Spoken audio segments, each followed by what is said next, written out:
আর যেই বাতি জ্বালাই বাদ্যকে খাইতে বমু এই সময় আইয়ে পাশ দিয়ে ভিড়েই দিলে বর্মেয়ারা আইয়ে মানি গালা গালি এই সেই এড়াগানি মেড়াগানি কি কয় কিচ্ছু বুঝি না। মানে বাংলা মানুষ যদি ইংলিশ কয় তাহলে হ্যাঁ কেমন লাগে। জাল দুকে দেখলাম 2 সেকেন্ডের মধ্যে এক ড্যাগের উপরে উঠেই লই গেলে। দেখি কই যাইতে আসলে তো ইলিশ মাছের নাম লাগে।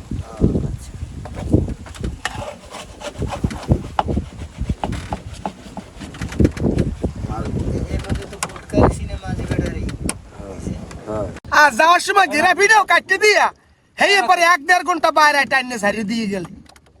সেই সময় আমার আব্বা দুইশো পাইয়ে পানি পরে কানছে যে আমি আর এই সাগরের কাম আর করবো না। জাল টানার পর সবাই একটু ক্লান্ত। সকাল থেকে অনেক পরিশ্রমের কাজ করতেছি, এখন একটু বিশ্রাম নেব, তারপরে দুপুরের খাবার খাবো, এরপরে আবার একটু বিশ্রাম নিতে হবে। ট্রলারের ডেকে বসে নোনা বাতাসের মধ্যে ভাত খাওয়ার আলাদা একটা শান্তি আছে।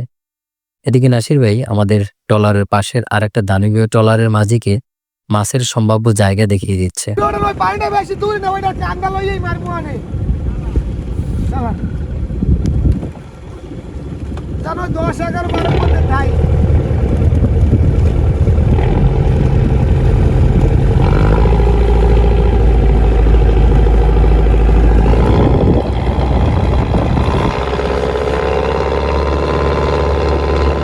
তারা টানা 7 দিন ধরে সাগরের মাঝে ভাসতেছে, কারণ মাছ পায়নি। সাগরের জীবন এমনই, কখনো দেয় আবার কখনো কেড়ে নেয়। আজ আমরা একটু ভাগ্যবান, তাই মানুষের মতো মানুষ হয়ে একটু সাহায্যের হাত বাড়িয়ে দিলাম অন্য আর একটা ট্রলারকে। বিকেল গড়িয়ে এখন প্রায় সন্ধ্যা। আকাশের রং ধীরে ধীরে বদলে যাচ্ছে।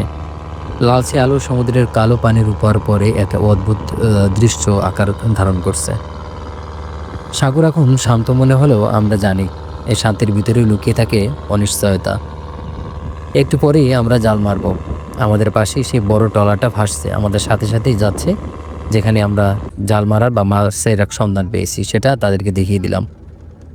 7 দিন মাছ না পেয়ে তারাও ক্লান্ত, তবু আশা ছাড়েনি তারা। কিছুক্ষণ পর তারা অন্য জায়গায় জাল মারবে আর আমরা আলাদা পথে চেষ্টা করব। সমুদ্রে প্রত্যেক ট্রলারের জন্যই আলাদা আলাদা লড়াই, কিন্তু স্বপ্ন একটাই, ভরা জাল নিয়ে ঘরে ফেরা। নোনা বাতাস, ঢেউর শব্দ আর অন্ধকার নামার আগেই সব মিলিয়ে আবার শুরুতে যাচ্ছে নতুন এক পরীক্ষা। জাল মারার প্রস্তুতি শুরু হয়ে গেছে। সবাই নিজেই নিজের কাজে ব্যস্ত। কেউ জাল গুছাবে, আবার কেউ জাল মারবে, কেউ এক পাশ চারা ধরে দেবে, আবার কেউ মাঝখান থেকে ধরবে। আজ ভাগ্য কেমন হবে কেউ জানে না। নাসির ভাই দিক নির্ধারণ করছেন, সামনে থেকে তিনি আর একটা চুকন ধরছেন। আমরা সবাই প্রস্তুত। কয়েক মুহূর্তের মধ্যে জাল ছুড়ে দেওয়া হবে গভীর সাগরের বুকে। আবার শুরু হবে অপেক্ষা।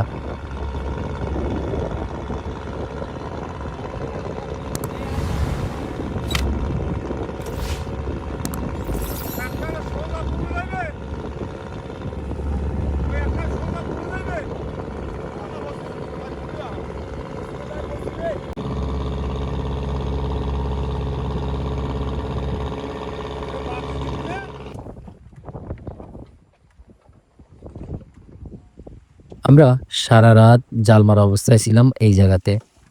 এখন আমাদের বাবুর্চি সাহেব আমাদের জন্য সকালের খাবারের জন্য নিল কিছু সুরমা মাছ এবং সেই সাথে ভাতও কিন্তু চুলাতে বসিয়ে দিলেন।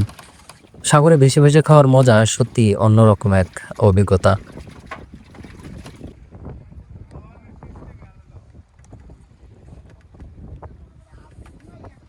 এই আমাকে বরমেয়া কাশি গুছাইতেছে।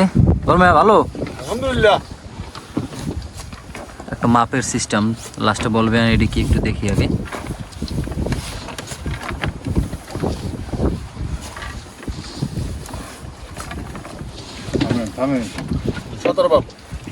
বাম না, 17 বাম। 17 বাম। এক বামে কয় হাত? এক বামে হলো 3.5 হাত। এক বামে এক বামে হচ্ছে 3.5 হাত। 350 হাত হচ্ছে বামে আর কি। বামে বাম মানে কি গভীরতা? 3.5 হাতে। ও ওইটারে এক বাম কয় আর কি। এখন আচ্ছা, আমরা এটা তৈরি করছি কিসের জন্য জানেন? কি লাগিয়া? কারণ হলো আমরা সেদিন ভালো জাল খেয়া মারছি। হ্যাঁ, মারার পরে জাল আমাকে কি যেন কাটতে ফেলেছে নদীর ভিতরে। আচ্ছা। নদীর ভিতরে মনে কর যে জাহাজ থাকতে পারে, ডুবোজাহাজ জাহাজ বাজতে পারে, বিভিন্ন ধরনের বেলা থাকে তো। আচ্ছা আচ্ছা, এই এখন কাটতে বেলা যেমন অনেকগুলো মাল নষ্ট হয়ে গেছে, জালগুলো নষ্ট হয়ে গেছে। হয়। এখন আমরা আবার অন্য পদ্ধতি নিয়েছি যে আমরা এইটা রশিটা বার করিয়া মাপিয়া আবার পানি মাপিয়া নতুন ভাবে জাল তৈরি করিয়া আবার মাছ ধরার জন্য আমি প্রস্তুত। ওকে, সহযোগিতা আমাকে মাঝি সাহেব সে নিজেও আছে। আমরা এই যে গভীর সমুদ্রে জাল মারি, হ্যাঁ, এই লাখ লাখ টাকার কোটি কোটি টাকার সম্পদ জায়গা আছে, আমার তো কম, কিন্তু যারা কোটি টাকার জাল মারলেও 1 সেকেন্ডের কোনো ভরসা নাই। আমি কুলে থাকি, একজনের টাকা, একজনের জমি, একজনের মালামাল একজনের ঠগাই খাই, কেমনে মাপের 1 কেজি কম দিমু। যদি ওই সমস্ত টাকা থাকে, আমি মনে করবো হেরা একবারের জন্য গভীর সমুদ্রের ব্যবসায় নামেন, তাহলে দেখবেন যে কত ধানে কত গম হয়। এখানে একটা চুল যদি আপনার থাকে না অসৎ, তাহলে আপনার পেন্দনের তেনালই যাইতে পারবে না। 14 বছরের বিছানে আপনার বালিশ দিয়ে ঘুমাইতে পারবেন না। গভীর সমুদ্র দেয় এতটা আপনার যাইয়া আপনার সৎ থাকতে হয়। তো আমাকে জাল কিন্তু মারা আছে, আমাদের জাল মারা, জানি না জালে মাছ কতখানি উঠবে কি না উঠবে। রে বাবা, কোথায় যায় উঠে আসবে তারা। দিকে আমাদের রিয়াজ সাহেব অলরেডি মাছ দিয়ে লাইছে। কি মাছ এগুলো? চন্দনা ইলিশ। কালকে রাতে পাইছে ইয়া, ভালো। একজন লগে এক পিস না, ভালো হয়েছে। কালকে রাতের দায়িত্ব নুন বেশি হইলে কিন্তু পাহা কালাটা লইলে আরেকটা লইছো এটা খাইতে হবে। হ্যাঁ, সমস্যা নেই। ট্রলারের খাবার দাওয়া বাড়ির তরকারিতে মানে আলাদা একটা স্বাদ আছে। এই স্বাদটা মানে বাড়িতে বসে আসলে পাওয়া যায় না। মানে বাড়ি বইয়ে যতই খাই, ট্রলারের এই স্বাদটা সত্যি পাওয়া যায় না। এই গ্যাসের পাইপ ঠান্ডা খা, এদিকে এটা ঠান্ডা। আচ্ছা, ট্রলারের এই খাবার দাবার সত্যি খুব ভালো লাগে। আমি মাঝে মধ্যে ঘাটে, আমাকে যখন বর্ষাকাল হয়, তখন বর্ষাকালে সিজনে অনেক চিটেঙ্গে ট্রলার হয় ঘাটে। আর ট্রলার গুলো যখন হয়, তখন ওকে ট্রলারে যা মিশে করেই খাই। ভিডিও করলেও না করি, না করলেও ভাত খাই। অন্তত 2 ফুট ট্রলারে যাই খাই, যে কোনো একটা ট্রলারে উঠতে দেয়। মানে এরা তেল দেয় বেশি, আমাকে মনে হয় সয়াবিন তেল দিয়ে করা। কিন্তু চিটেঙ্গেরা বা ওই চট্টগ্রামের নোয়াখালীর যেসব ট্রলার আছে, বাঁশখালী, এরা করে মানে করু তেল দেয়। এরা হচ্ছে সরিষার তেল দিয়ে এরপর রান্না বান্না করে, তাইলে ঘ্রাণটা আরো বেশি মানে সুন্দর হয়। ভাত কয় বেলা রান্ধো? 3 বেলা? আরে পাইলে আর বড় হইলে তো মনে হয় 2 বেলায় হয়ে যেত না? 3 বেলায় রান্না বাড়া চলে। তবে আমি যা মনে করি আসলে কষ্টের দিক থেকে এই ট্রলার সব থেকে প্রথম মানে বেশি কষ্টই মনে হয় বাবুর্চিরা করে নাকি? হ্যাঁ, দেখা যাচ্ছে সামনে জালের কাজ যারা করে, তারা জালটা মারার পর বা জালটা তোলার পর আইয়ে ঘুমায়, মানে এরকমের। কিন্তু যে বাবুর্চি আসলে ঘুম নাই, এই মানে ওই সবসময় আর রান্না বাড়া তালি ফেলে। আর সে যদি একটু ঘুমায়, তাইলে ওই কি রান্না বাড়া বন্ধ। আর যদি রান্না বাড়া বন্ধ হয়, কোনোভাবে লেট হয়ে যায়, তাহলে কি যারা সামনে কাজ করে তাদের শক্তি যোগাইতে হলে, শরীরে শক্তি আনতে হইলে আগে খাইতে ব্যাপার বোঝে। এখানে আসলে ওই আপনার কুলের মতো অন্য বিভিন্ন ধরনের চাইলেই আপনি মনে হয়েছে ভাত নাই, যা কিছু খাইয়ে, ওইরকম সিস্টেম নাই। এইটা যে প্রচুর পরিমাণ শক্তির প্রয়োজন, আর শক্তির জন্য আমরা যদি বাঙালি, মাছে ভাতে বাঙালি, আমাদের ছোটকাল থেকে খাইতে হইতে এরই অভ্যাস। আমাদের যাত্রাই খাওয়ার এই ভাত মাছ, তেমন করেন যে ভাত যে শক্তি ওঠে ভাত খাইলে, ওই শক্তি আপনি যদি কি বলে মানে কুলে যত কিছু খান, ওই শক্তি আর আপনি পাইবেন না। ভাত দেখি কই রাইতে আসলে তো ইলিশ মাছের নাম লাগে।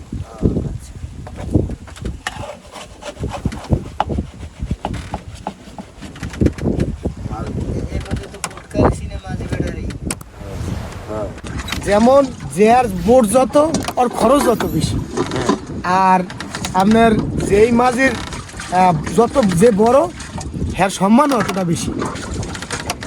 তাহলে আপনি দেন সামান্য একটা ছোটো বোট লইয়া আমি আইয়া, যদি মনে করেন এই জায়গায় পানি ভালো, মাছ আছে, এই জায়গায় অন্য যে বড় বোটেরা খেও ভাই, এই জায়গায় যদি আমি আইয়ে জাল মারিয়ে দিই, যে এই জায়গায় আরও 5টা বড় বোটে জাল মারছে, একটা খোলা আছে। ছোটো বোটের জায়গায় ছোটো বোট থাকবে, বড় বোটের জায়গায় বড় বোট থাকবে। লাম্বা জাল, লাল জাল, ছান্দি জাল, এরাডুবা, কারেন্ট জাল, এরকম জালে একটা মানে ভাগ আছে না, যারা বাঁধা জাল। তাহলে আমার বোট যে জায়গায়, আমি ওই জায়গায় খেপাম। এখন যদি আমি গাদ্দারি করি আইয়া বড় বোটের ভাগ দিয়ে জালটা মারিয়ে দিই, এগো একটা টানে হয়তো ঘন্টায় 50 লিটার তেল লাগে।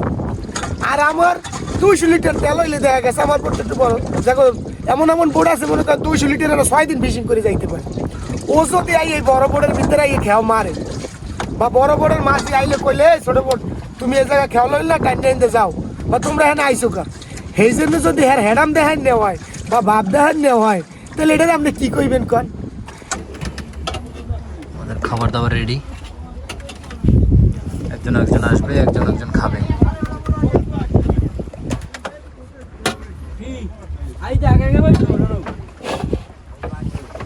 এই ইন্দুরে না বান কাটা দর্শালে বুঝছো এই ভিতরে দে এই বাড়িতে বেড়ায় না এই লো ভাত লো এদিকে আয়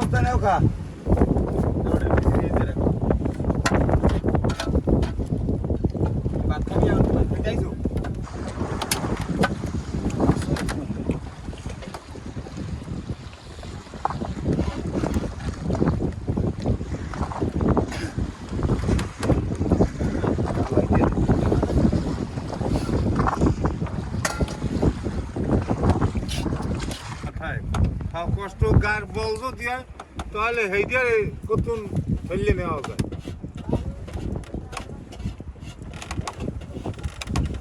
আমরা সন্ধ্যা হয়ে গেছে মানে জালে খেয়াও দিছি জাল টানছি